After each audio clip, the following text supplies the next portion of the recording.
Capstone holidays இவங்களுடைய summer சேலில் இப்போ special ஆஃபராக Singapore, Malacca, Kuala Lumpur அப்படின்னு எல்லாத்தையும் கவர் பண்ணி 5 nights 6 days கொண்ட ஒரு குரூப் டூர் பேக்கேஜுக்கு பெர் பர்சன் இவங்க 84,999 சார்ஜ் பண்ணுறாங்க.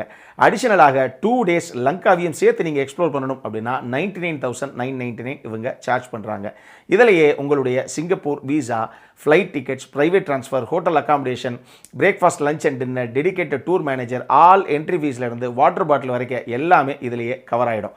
இவங்ககிட்டயே 3 nights 4 daysக்கான ஒரு மலேசியா குரூப் டூர் பேக்கேஜ் 44,999க்கும் 4 nights 5 daysக்கான தாய்லாந்தில் புக்கட் அண்ட் கிராபியை மட்டும் தனியாக எக்ஸ்ப்ளோர் பண்ணக்கூடிய ஒரு குரூப் டூர் பேக்கேஜ் 58,499க்கும் வியட்நாமில் 6 nights 7 days அப்படின்னு எக்ஸ்ப்ளோர் பண்ணக்கூடிய ஒரு குரூப் டூர் பேக்கேஜ் உங்களுக்கு 89,999க்கும் அவைலபிளாக இருக்குது. அப்புறம் என்ன, இந்த சம்மர் ஹாலிடேஸில் உங்களோட ஃபேமிலியோட ஒரு இன்டர்நேஷ்னல் ட்ரிப், அதுவும் அஃபோர்டபுள் காஸ்ட்டில் போகணும் அப்படின்னு காத்துட்ருக்க நபர்களாக நீங்கள் மேலே தர்ற நம்பருக்கு கேப்ஸ்டோன் ஹாலிடேஸுக்கு கால் பண்ணுங்கள். உங்களோட ட்ரீம் டெஸ்டினேஷனுக்கான டூர் பேக்கேஜை புக் பண்ணுங்கள். Hello viewers, welcome to filmi craft. நான் உங்கள் அருண். இந்த எபிசோடில் ஃபயர் படம் எப்படி இருக்குது அப்படின்னு தான் இங்கே நம்ம பார்க்க போகிறோம். இந்த படத்துடைய ஆரம்பத்திலேயே ஒருத்தர் அவருடைய பீச் ஹவுஸ்லேயே படுகொலை செய்யப்படுறாரு ஒரு மர்ம நபர்னால். ஆனால் கொலை செஞ்ச அந்த நபர் யார் அப்படிங்கிறது அப்போ நமக்கு காண்பிக்கப்படலை. இப்போ கொலை செஞ்சவன் அந்த பாடியை எடுத்துகிட்டு போயிடுறான். இப்போ நேராக கட் பண்ணால் ஒரு டாக்டர், சொசைட்டியில் ஒரு கைராசிக்கார டாக்டர் அப்படின்னு பேர் வாங்கின ஒரு நபர் திடீர்னு காணாமல் போகிறாரு. அவருடைய அப்பா அம்மா 2 பேரும் வந்து சாரி என் பையனை காண 2-3 நாளாக அப்படின்னு சொல்லி போலீஸ் ஸ்டேஷனில் ஒரு கம்ப்ளைண்ட்டையும் ஃபைல் பண்ணுறாங்க.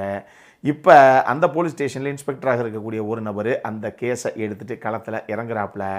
இதுக்கப்புறம் அவரே எதிர்பார்க்காம அடுத்தடுத்து அரங்கேறின சம்பவங்கள் தான் இந்த படத்துடைய மொத்த கதையை. இந்த படத்தை பொறுத்தளவுக்கு முதல்ல இந்த விமர்சனத்தை பொறுத்தளவுக்கு ஸ்பாய்லர்ஸ் அஹெட். அதே மாதிரி மொத்த விமர்சனத்தையும் கேட்டுட்டு அதுக்கப்புறம் பார்க்கலாமா வேணாமா அப்படிங்கிற அந்த காலை நீங்கள் எடுங்க. இந்த படத்தை பொறுத்தளவுக்கு கிரைம் த்ரில்லர் ரசிகர்களுக்கெல்லாம் பிடிக்கக்கூடிய ஒரு கதைக்களத்தை ஒரு கிளைமேக்ஸ் ட்விஸ்டோட சேர்த்து வச்சு ப்ரெசென்ட் பண்ணியிருக்காப்புல இந்த படத்துடைய இயக்குனரான ஜேஎஸ்கே. பட் பர்சனலி எனக்கு இந்த படத்துடைய இந்த கிளைமேக்ஸ் ட்விஸ்ட்டு அப்படிங்கிறது ரொம்ப எர்லியராகவே என்னால் ப்ரிடிக்ட் பண்ண முடிஞ்சது. ஆனால் அந்தளவுக்கு எல்லாராலையும் கெஸ் பண்ண முடியுமா, எல்லாரும் ப்ரிடிக்ட் பண்ணுவாங்களா அப்படிங்கிறது எனக்கு தெரியலை. It depends. ஆனால் மொத்த படமாக பார்த்து முடிக்கும்போது சிவப்பு ரோஜாக்கள் பாணியில் ஒரு கிரைம் த்ரில்லர் கதையை 2013 வெளியான ஒரு மலையாள படத்துடைய கிளைமேக்ஸ் ட்விஸ்ட்டை அப்படியே அதிலிருந்து இன்ஸ்பயர் ஆகி இதில் தூக்கி அப்படி வச்சு ப்ரெசென்ட் பண்ணியிருக்காப்புல படத்துடைய இயக்குனர் அப்படிங்கிற மாதிரி தான் என்னுடைய புரிதல். படத்தில் நிறைய ஆர்டிஸ்ட் இருக்காங்க. குறிப்பாக ஜேஎஸ்கே சதீஷ், பாலாஜி முருகதாஸ், சாந்தினி தமிழரசன், சாக்ஷி அகர்வால், ரச்சிதா மகாலட்சுமி, காயத்ரி ஷன், சிங்கப்புலி அப்படின்னு சொல்லி ஒரு லிஸ்ட்டு நீண்டிக்கிட்டே போகுது. இது போக இன்னும் சப்போர்ட்டிங் காஸ்ட்லேயும் நிறைய பேர் இருக்காங்க. இதில் ஒரு சில பேர் இன்னுமே கூட கொஞ்சம் பெட்டராக பெர்ஃபார்ம் பண்ணியிருக்கலாமோ அப்படிங்கிற மாதிரி ஒரு சில இடங்களில் நம்மளை தோண வச்சா கூட ஒரு சில ஆர்டிஸ்ட்டு நீட்டாக பண்ணியிருக்காங்க அப்படிங்கிறதான் நான் சொல்லுவேன். அந்தளவுக்கு நீட்டாகவே அவங்க கொண்டு வந்திருக்காங்க ஒரு சில காட்சி அமைப்புகளை. இந்த படத்தை பார்க்கும்போதே இது கம்மியான பட்ஜெட்டில் பண்ணப்பட்ட ஒரு படம் தாங்க அப்படிங்கிறது அவங்களுடைய மேக்கிங்லேயே தெளிவாக தெரியுது. பட் முடிஞ்ச அளவுக்கு இந்த கதைக்களத்தை இந்த பட்ஜெட்டில் முடிஞ்ச அளவுக்கு அதை நீட்டாக ப்ரெசென்ட் பண்ணுறதுக்கு என்னென்ன டெக்னிக்கலி சப்போர்ட் வேணுமோ அது எல்லா டீமும் முடிஞ்ச அளவுக்கு நீட்டாக உள்ள போட்டிருக்கு. சரி, இது எல்லாமே ஒரு பக்கம் இருக்கட்டும். இந்த படத்தில் இப்போ என்ன சார் பிரச்சனை அப்படின்னு கேட்டிங்கன்னா, முதல்ல இந்த படத்தை பொறுத்தளவுக்கு நமக்கு ஒரு எமோஷனல் கனெக்ட் அப்படிங்கிறது பெருசாக எங்கேயுமே எந்த கதாபாத்திரத்தை மேலேயுமே இல்லாமல் போயிடுச்சு. ஒன்றுமே இல்லை. படத்துடைய ஆரம்பத்தில் ஒரு டாக்டர் ஒருத்தர் காணாமல் போகிறார் அப்படின்னு சொல்கிறாங்க இல்லையா, அந்த டாக்டர் எப்படியாவது கிடச்சிடணும், ஏன்னா அவர் ரொம்ப நல்லவர் அப்படின்னு ஆரம்பத்தில் பல காட்சிகள் வந்து அப்படி தான் போகுது. ஸோ அவர் எப்படியாவது கிடைக்கணும் அப்படிங்கிற ஒரு ஃபீல் எங்கேயுமே நமக்கு வரலை. இது பத்தாவதுக்கு இன்னமும் கதைக்களம் நகர அந்த பர்டிகுலர் கேரக்டர் ஆர்க்கு நமக்கு ரிவீல் ஆகும்போது ரைட்டு அப்படிங்கிற ஒரு முடிவுக்கு நம்ம வந்துடுறோம். கிடைச்சா என்ன, கிடைக்கலனா என்ன அப்படிங்கிற ஒரு ஃபீல் நமக்கு வந்துடுது.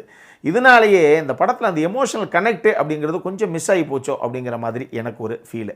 இன்னொரு பக்கம் ஒரு படத்தை கிளாமராக ப்ரெசென்ட் பண்ணுறது அப்படிங்கிறது வேறு, வல்கராக ப்ரெசென்ட் பண்ணுறது அப்படிங்கிறது வேறு. இந்த படத்தில் ஒரு சில காட்சிகள் உண்மையாக இந்த கதைக்கு ஆடியன்ஸுக்கு அந்த ஒரு இம்பேக்டை கொடுக்கறதுக்கு இல்லை இம்பேக்டை க்ரியேட் பண்ணுறதுக்கு நிச்சயமாக ஒரு சில சீன்ஸ் உள்ளே வைக்கணும் அப்படின்னு கூட அவங்க நினச்சிருந்துருக்கலாம். ஆனால் ஒரு பொண்ணுக்கு நடக்கக்கூடிய ஒரு சம்பவத்தை இவங்க ஒரு தடவை ஒரு 4 நிமிஷத்துக்கு காமிச்சாங்க அப்படின்னா அதுக்கப்புறம் மற்றவங்களுக்கெல்லாம் நடக்கக்கூடிய மீதி காட்சி அமைப்புகள் எல்லாத்தையும் அந்த வீடியோவில் பல தடவை ஒரு கதாபாத்திரம் காமிக்குது இல்லையா, அந்த ஃபோனில் வீடியோவில் அந்த மாதிரி ஜஸ்ட் அந்த வீடியோவில் வர மாதிரி கட் ஷாட்ஸில் டக்கு டக்குன்னு தாண்டி போயிருக்கலாமோ. இது எதுக்கு ஒரு கதாபாத்திரத்துக்கும் ஒரு பொண்ணுக்குமே எதுக்கு 5 நிமிஷத்துக்கு 4 நிமிஷத்துக்கு ஒரு ஷாட்டை வைக்கணும்? இதனால தான் இந்த கிளாமர் அப்படிங்கிற லெவலில் ஒர்க் அவுட் ஆக வேண்டிய பல விஷயங்கள் கொஞ்சம் வல்கராக ஒர்க் அவுட் ஆகி போச்சோ அந்த படத்தில் அப்படிங்கிற மாதிரி எனக்கு ஒரு ஃபீல். இன்ஃபேக்ட் இந்த மாதிரி ப்ரெசென்ட் பண்ணோம் அப்படின்னா கொஞ்சம் இன்றைக்கி இருக்கக்கூடிய 2K கிட்ஸை இல்லை வயசு பசங்களை உள்ளே புல் பண்ணலாம் அப்படிங்கிறது கூட ஒரு பிளானாக ஒரு டாக்டிக்ஸாக இருக்கலாம், எனக்கு தெரியல. பட் எனக்கு கொஞ்சம் வல்கராக போயிடுச்சோ அந்த படம் பல இடங்களில் அப்படிங்கிற மாதிரி ஒரு ஃபீல். இந்த படத்தில் கிளைமேக்ஸில் ஒரு ட்விஸ்ட் ஒன்று இருக்குது. அது ஒரு சூப்பரான ட்விஸ்ட்டு தான்.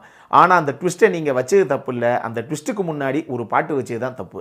ஏன்னா படம் கிட்டத்தட்ட டுவர்ட்ஸ் கிளைமேக்ஸ் போயிட்டு இருக்காங்க, இப்போ அந்த ரிவீலிங் பாட்டு தான் மிச்சம் அப்படின்னு நினச்சிக்கிட்டு இருக்க அந்த தருணத்தில் அந்த பாட்டை வச்சதுக்கப்புறம் என்னங்க இது திடீர்னு சம்மந்தமே இல்லாமல் ஆல் ஆஃப் அ சடன் ஒரு பாட்டு ஒன்று உள்ளே வருது அப்படிங்கும் போதே ரைட்டு இதான் மேட்ரு அப்படின்னு என்ன மாதிரி ரொம்ப எர்லியராக கெஸ் பண்ணாத ஆளுங்க கூட அந்த பாட்டில் டெஃபினட்டாக கெஸ் பண்ணுறதுக்கான வாய்ப்புகள் நிறைய இருக்குது.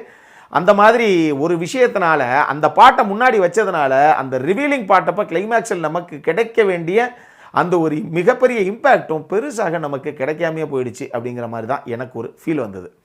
மொத்தமாக இந்த படம் எப்படி இருக்குது அப்படின்னு கேட்டிங்கன்னா, நம்மளை பொறுத்தளவுக்கு ஒரு நல்ல கதைக்களம் தான் இது. பட் சொல்லப்பட்ட விதத்தில் ஒரு ஆவரேஜ் வாட்சான அடல்ட் ஒன்லி படம் தான் இந்த ஃபயர். அடல்ட் காரண்டை பொறுத்தளவுக்கு அதான் அடல்ட் ஒன்லி அப்படின்னு தெளிவாக சொல்லிட்டோமே. அப்புறம் என்ன, ஃபேமிலிக்கும் இந்த படத்துக்கும் சம்மந்தமே கிடையாது. இது ஒரு A சர்டிஃபைடு படம் மக்களே. இந்த படம் இப்போ தியேட்டர்ஸில் வெளியாகிருக்கு. அப்புறம் என்ன, இதே மாதிரி இன்னொரு வீடியோவோட அடுத்த முறை உங்களை சந்திக்கிற வரைக்கும் இட்ஸ் அருண் சைனிங் ஆஃப்.